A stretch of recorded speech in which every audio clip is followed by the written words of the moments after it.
আসসালামু আলাইকুম ওয়া রাহমাতুল্লাহ। গুনাহ করলে দুনিয়াতেই 17টি শাস্তি দেওয়া হয়। ছোট বড় গুনাহ আমরা সবাই কোনো না কোনোভাবে করে থাকি। বহু জাতি ধ্বংস, বহু পরিবারের অধপতন, সর্বোত্তম মত ও পথের দ্বন্দ্ব, অন্তরের কঠিনতা ও বিনাশ, রিজিকের অপবিত্রতা, আল্লাহর রাগ, মানুষের মধ্যকার ভয়ভীতি ও অস্থিরতা, দুর্ভিক্ষ, মহামারী, অগ্নিকাণ্ড, পানিতে নিমজ্জিত হওয়ার ঘটনাবলী বৃদ্ধি, সবকিছু থেকে বরকত উঠে যাওয়া, উপকারী বস্তুর উপকার কম এবং ক্ষতি বেশি হয়ে যাওয়া সবই তো গুনাহের কারণে। কখনো কখনো গুনাহের প্রতিক্রিয়া দ্রুত দেখা যায় না। তখন গুনাহগার মনে করে থাকে এর প্রতিক্রিয়া আর দেখা যাবে না। তখন সে ওই গুনাহের কথা একেবারেই ভুলে যায়। অথচ এটি একটি মারাত্মক ভুল চিন্তা। তাই গুনাহের 17টি পরিণতি এই ভিডিওতে তুলে ধরা হলো। তা হলো নম্বর 1, যে ব্যক্তি আল্লাহ ছাড়া অন্য কোনো বস্তু বা ব্যক্তিকে ভালোবাসে সে দুনিয়াতে 3 প্রকারের শাস্তি ভোগ করে। সে জিনিস পাওয়ার আগে তা পাচ্ছে না বলে মানসিক শাস্তি, তা পাওয়ার পর হাতছাড়া হওয়ার আশঙ্কাগত শাস্তি এবং তা হাতছাড়া হয়ে গেলে বিরহের শাস্তি। কবরের জীবনেও তার জন্য অনেকগুলো শাস্তি রয়েছে। নম্বর 2, গুনাহের কারণে গুনাহগারের অন্তর ধীরে ধীরে অন্ধকারচ্ছন্ন হয়ে পড়ে। তখন সে বেদাত, শিরিক, কুফুর সবই করে ফেলবে, অথচ সে তা একটুও টের পাবে না। আব্দুল্লাহ বিন আব্বাস রাদিয়াল্লাহু তাআলা আনহু বলেন, গুনাহ করলে চেহারা কালো, অন্তর অন্ধকারচ্ছন্ন এবং শরীর দুর্বল হয়ে পড়ে। রিজিকে ঘাটতি আসে এবং মানুষের অন্তরে তার প্রতি এক ধরনের বিদ্বেষ ভাব জন্ম নেয়।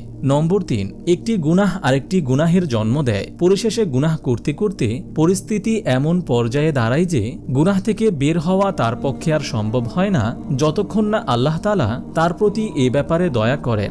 নম্বর 4, গুনাহের কারণে সাধারণ মানুষ, বিশেষ করে নেককার লোকদের মাঝে ও গুনাহগারের মাঝে বিরাট একটা দূরত্ব জন্ম নেয়, যার দরুন পাপী কখনো ভালো মানুষদের নিকটবর্তী হতে চায় না, বরং সর্বদা সে শয়তান প্রকৃতির লোকদের সাথেই ওঠা বসা করা পছন্দ করে।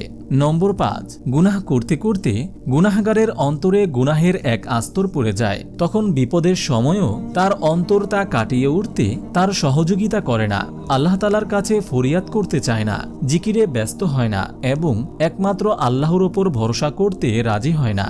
নম্বর 6, গুনাহের কারণে গুনাহগারের অন্তর একেবারেই অন্ধ হয়ে যায়। পুরো অন্ধ না হলেও তার অন্তর্দৃষ্টি দুর্বল হয়ে পড়ে। তখন সে আর হেদায়েতের দিশা পায় না, আর পেলেও তা বাস্তবায়নের ক্ষমতা রাখে না।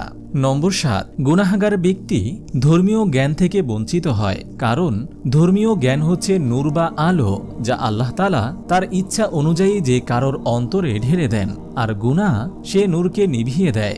নম্বর 8, গুনাহগার ব্যক্তি গুনাহের কারণে রিজিক থেকে বঞ্চিত হয়।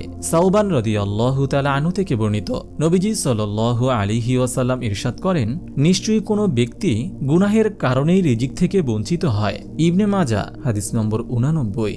নম্বর 9, গুনাহের কারণে গুনাহগারের অন্তরে এক ধরনের বিক্ষিপ্ত ভাব সৃষ্টি হয়, যার দরুন আল্লাহ তাআলা ও তার অন্তরের মাঝে এমন এক দূরত্ব জন্ম নেয় যার ক্ষতিপূরণ আল্লাহ যদি না চান তো কখনোই সম্ভব নয়। নম্বর 10, গুনাহের কারণে অন্তর্দৃষ্টি ও ওর বিশেষ আলোকরশ্মি নষ্ট হয়ে যায়। নম্বর 11, গুনাহ গুনাহগারের অন্তরকে হীন, লাঞ্ছিত ও কুলুষিত করে দেয়। নম্বর 12, গুনাহগার সর্বদা শয়তানের ও নিজের কুপ্রবৃত্তির বেড়াজালে আবদ্ধ থাকে। নম্বর 13, গুনাহের কারণে আল্লাহ তাআলা ও তার বান্দার মধ্যকার দৃঢ় সম্পর্ক বিচ্ছিন্ন হয়ে যায়। নম্বর 14, গুনাহ বয়স, রিজিক, জ্ঞান, আমল ও আনুগত্যের বরকত কমিয়ে দেয় তথা দিন দুনিয়ার সব বরকতে ঘাটতি আসে। নম্বর 15, গুনাহগার উঁচু স্থান থেকে নিচু স্থানে নেমে আসে। নম্বর 16, গুনাহগারের ক্ষতি করতে এমন ব্যক্তিও সাহসী হবে যে ইতিপূর্বে তা করতে সাহস পায়নি। নম্বর 17, গুনাহের কারণে শুধু গুনাহগারই ক্ষতিগ্রস্ত হয় না, বরং তাতে অন্য পশু এবং অন্য মানুষও ক্ষতিগ্রস্ত হয়। মুজাহিদ রাদিয়াল্লাহু তাআলা আনহু বলেন, যখন এলাকায় দুর্ভিক্ষ বা অনাবৃষ্টি দেখা দেয় তখন পশুরা গুনাহগারদের প্রতি লানত করে এবং বলে এটি আদম সন্তানের গুনাহেরই অপকারিতা। গুনাহগার ব্যক্তি রাসূল সাল্লাল্লাহু আলাইহি ওয়াসাল্লাম ও ফেরেশতাদের দোয়া থেকে বঞ্চিত হয়। তাই আমাদের উচিত আল্লাহকে ভয় করে গুনাহ বর্জন করা, অন্যথায় বিভিন্ন আযাব গজব এসে সবকিছু ধ্বংস করে দেবে। মহান আল্লাহ তাআলা আমাদের সবাইকে হেফাজত করুন, আমিন। আপনি যদি এরকম ভিডিও আরও পেতে চান তাহলে এই চ্যানেলটি সাবস্ক্রাইব করে পাশে রাখা বেল আইকনটি অন করে দিন।